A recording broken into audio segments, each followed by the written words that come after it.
All right, what's up? I want to talk to you a little bit today about how to recognize your shadow in Jungian psychology.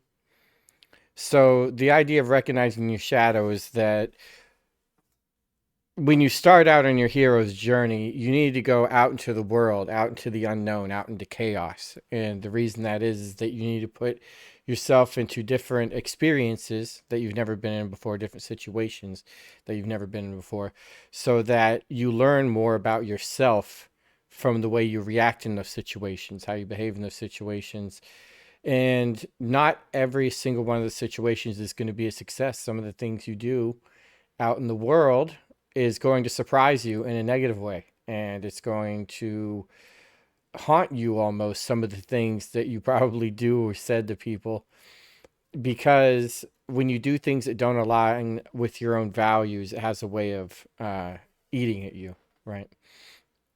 So when you go out into the world, you want to try new experiences, you want to be adventurous, you want to put yourself in a lot of new positions, because the more information you gather, the more experiences you have, the more you end up understanding about yourself. And then eventually you will have a very clear image of who you are, you know, and what your values are is probably more important, because your values determine, if you live aligned with your values, who you're going to be. Let's talk about the yin yang real quick. If we look at the yin yang here, it has this white section. This is like saying your values, right? And the person you would become, the father figure in Jungian psychology, is the person that aligns with these values. Like if you were to become that person, it would be the father, it would be the person you were meant to be. It would be when Simba becomes like Mufasa in The Lion King, when Luke becomes Jedi Luke, when Neo becomes Superman Neo. So this is their ideal self, I guess you might say. And then when you recognize completely your ideal self, you will see the parts of you that are not so ideal, the parts of you that don't fit in this framework. If you want order and you want justice and you want all these things, it means you can't have chaos or anarchy or a bunch of other things.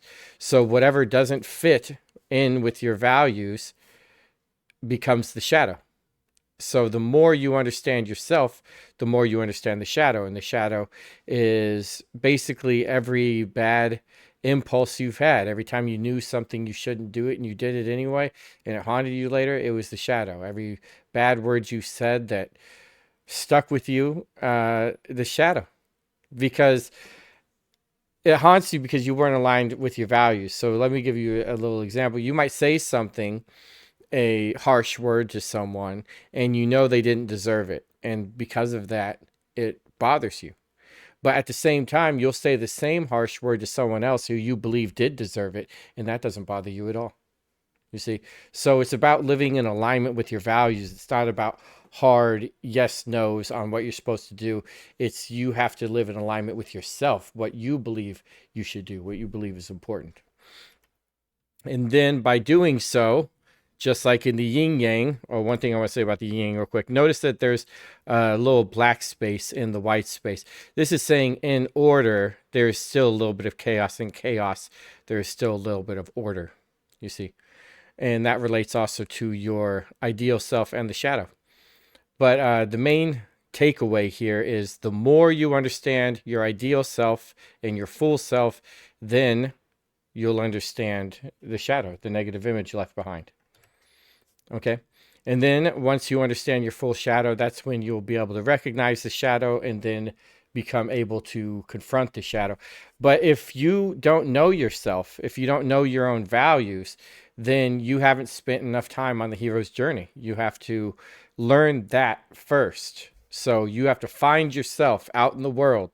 And then when you find yourself out in the world, you're going to realize that the person you found out there was the same person you've been all along. And then that realization is going to make you recognize the difference between the ideal self and the shadow. And then you'll be on your way. So I'm James Puckett again, creator of Poison Apple. Thanks for sticking with me through this one, and I'll catch you in the next one. See you later.